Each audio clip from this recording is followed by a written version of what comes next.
Kita akan menuju kedalaman kegelapan dan mengungkap misteri yang tersembunyi di balik tirai dunia nyata bersama Kereta Malam.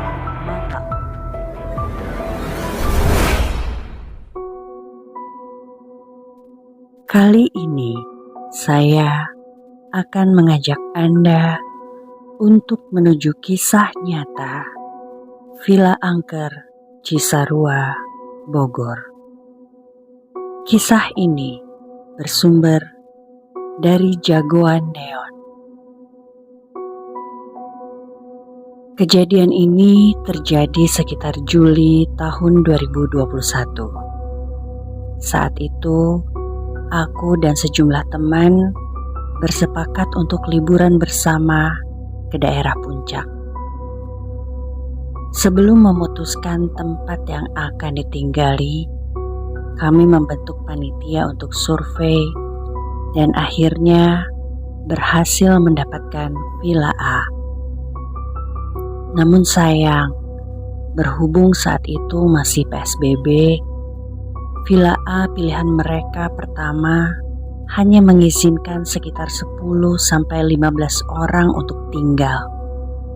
Jadilah kami mencari villa pengganti dan akhirnya pilihan jatuh pada villa horor Cisarua. Sejak awal kami tiba di sana, keanehan langsung menyambut kami. Dimulai saat pertama kali aku dan beberapa teman akan masak di dapur. Ketika sedang memasak, pintu dapur terbuka dengan sendirinya. Dan tak berapa lama, keran air di luar juga menyala sendiri. Akhirnya temanku pun mematikan keran air itu dan lanjut fokus untuk memasak lagi. Di tempat yang sama, salah satu teman bernama si John ke kamar kecil. Dan saat keluar dari kamar kecil itu, dia tiba-tiba diam dengan ekspresi paniknya. "Kamu kenapa, John?" "Tadi pas aku di kamar mandi, aku mendengar suara orang menangis." Aku terkejut, tapi berusaha tak menunjukkan kepada John. Aku hanya berpesan untuk tidak menceritakan hal ini kepada teman-teman lain, karena dikhawatirkan mereka akan panik dan minta pulang. Selesai memasak, aku dan teman-teman akan menyimpan bahan makanan yang masih tersisa di kulkas. Ternyata kulkas itu sangat bau. Baunya bukan main. Padahal kata penjaga villanya, kulkasnya baik-baik saja. Akhirnya kami memutuskan untuk menyimpan bahan makanan di rak dapur. Singkat cerita, setelah makan, teman-teman melakukan beberapa aktivitas lain. Ada yang berenang, ada yang jajan membeli bakso, ada yang membeli gas, dan lain sebagainya. Malam pun tiba, dan disinilah awal mula teror di villa ini. Sekitar pukul 8 atau 9 malam, kami berkumpul di ruang-ruang terpisah. Ada yang di balkon, ada yang di teras lantai 2, di ruang tamu, dan sisanya di kamar. Tiba-tiba, lampu villa mati secara mendadak. Secara bersamaan, teman-teman yang saat itu sedang duduk di balkon depan melihat lampu mobil menyala. Padahal pemiliknya sudah tidur di kamar. Tak hanya itu, mereka yang berada di kamar paling ujung bercerita bahwa mereka mendengar suara dari kolam renang. Tak beberapa lama, lampu pun menyala kembali. Setelah nyala, semua berkumpul di ruang tamu untuk persiapan acara besok. Selesai rapat kecil, kami pun kembali masuk ke kamar masing-masing untuk beristirahat. Sekitar jam 12 malam, aku mengajak beberapa teman sekamarku untuk menghirup udara segar di teras sembari merokok. Akhirnya kami pun bergegas ke teras untuk merokok. Sesampainya di teras, ternyata sudah ada 2 teman yang sedang ngobrol. Akhirnya aku dan teman-teman duduk sambil menikmati pemandangan pegunungan di malam hari. Setelah itu, aku meminjam korek untuk menyalakan rokok. Ketika sedang asik melihat, tiba-tiba aku terfokus pada satu objek. Bangku taman. Pertama kali aku melihat, aku berpikir ada pakaian teman yang habis berenang. Karena penasaran, aku mempertegas lagi pandanganku. Ternyata bukan. Itu adalah sesosok perempuan berbaju putih sambil menunduk. Setelah itu, aku refleks berteriak, "Kuntilanak!" Otomatis semua orang yang ada di teras berlari dan berteriak,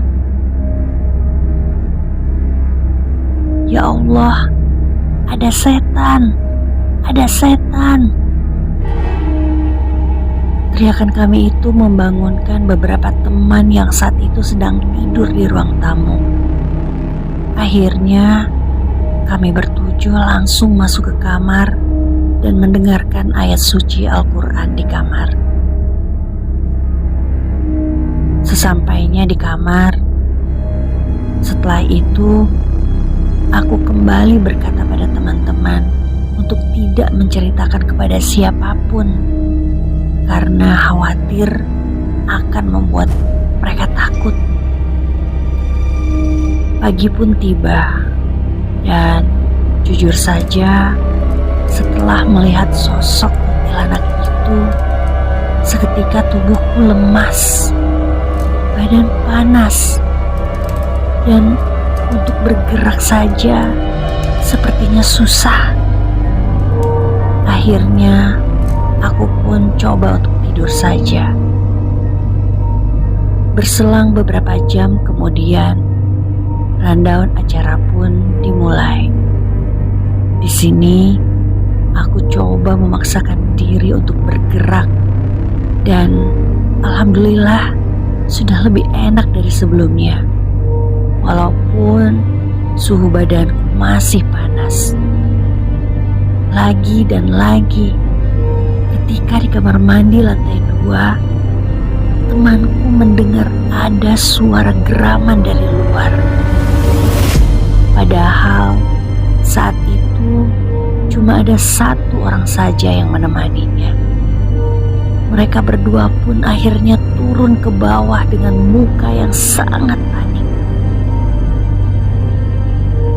Singkat cerita, acara pertama pun dimulai. Mulai dari senam, adu balap tiup gundu, dan yang ketiga ada balap karung memakai helm. Acara penutup yaitu lomba tarik tambang. Dan di acara terakhir inilah gangguan mulai ada lagi. Sesudah dibagi-bagi tim untuk tarik tambang, mulailah acara tersebut. Dan timku pun menunggu gilirannya.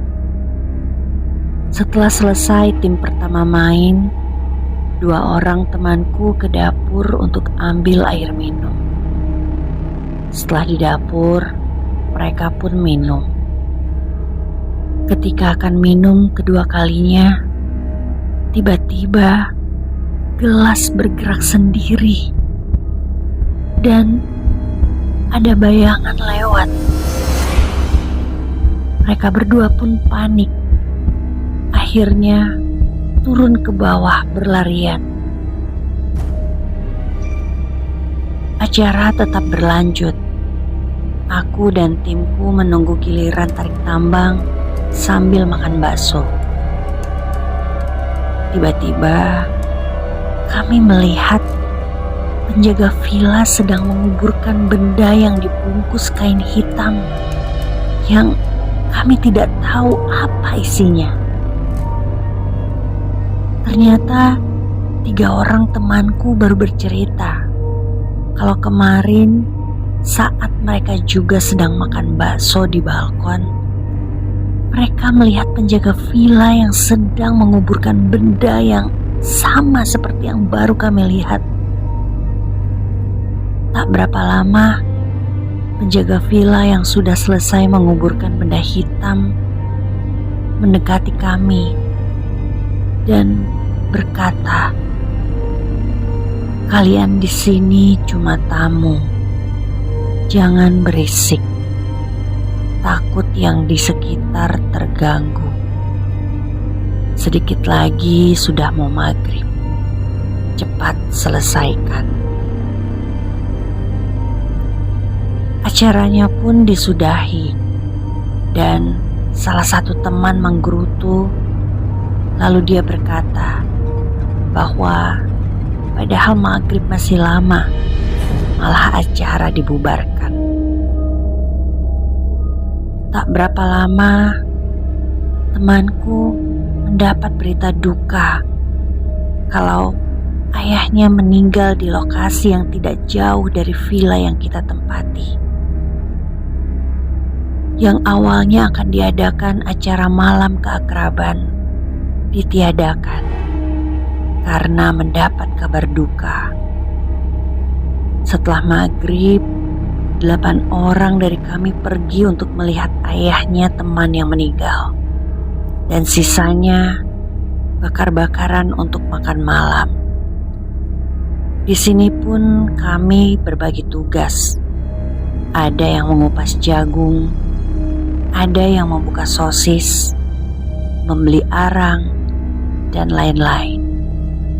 Sementara sisanya bermain kartu remi. Salah satu dari mereka yang bermain remi inilah melihat sosok kuntilanak sedang berjalan melewati pintu villa. Saat sedang bakar-bakaran, seorang temanku membuka pembicaraan soal sosok kuntilanak yang kulihat. Ternyata sosok serupa juga dilihat oleh temanku. Setelah semua selesai, acara bakar-bakaran pun tiba. Di sini seorang teman membuka pembicaraan tentang apa yang baru dia lihat.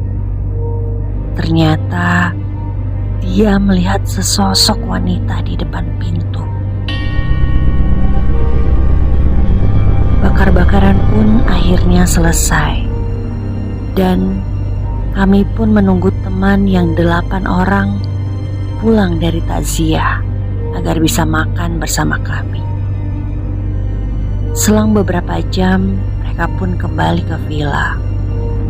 Setelah itu, aku dan teman-teman mulai makan yang tadi sudah dibakar, mulai dari ayam, sosis, otak-otak, dan jagung bakar. Setelah selesai makan, kami semuanya melakukan rapat kecil dan membahas semuanya di rapat itu. Kami juga membahas tentang teror-teror yang sudah kami alami. Dan akhirnya kami memutuskan untuk pulang besok pagi. Rapat pun kelar. Selanjutnya, kami semua kembali ke kamar masing-masing. Sementara aku dan 8 orang lainnya memilih tidur di ruang tamu. Sekitar jam 4 subuh, seorang teman berteriak, "Semua bangun, kita pulang habis subuh. Parah, ini villa horornya bukan main." Akhirnya semua bangun, termasuk aku. Lalu aku bertanya tentang duduk persoalannya. Namun dia hanya berkata kalau akan menceritakan saat sudah keluar dari villa. Setelah semuanya bersiap-siap, berkemas untuk pulang, akhirnya kami pulang setelah subuh. Setelah beberapa jam kembali ke kota asal, kami pun tiba sekitar pukul 8. Dan semuanya pun penasaran menanyakan tentang kejadian subuh itu. Akhirnya temanku bercerita tentang apa yang dia alami di detik-detik terakhir sebelum kepulangan kami.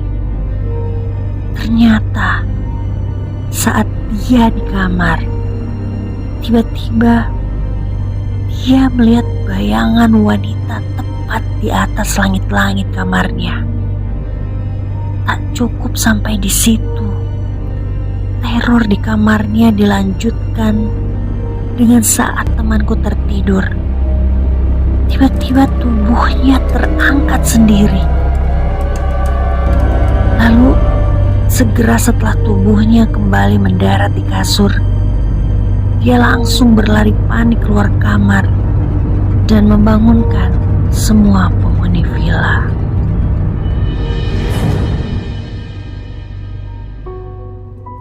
Ikuti terus perjalanan kereta malam, karena mungkin saja akan membawamu pada kisah yang sama.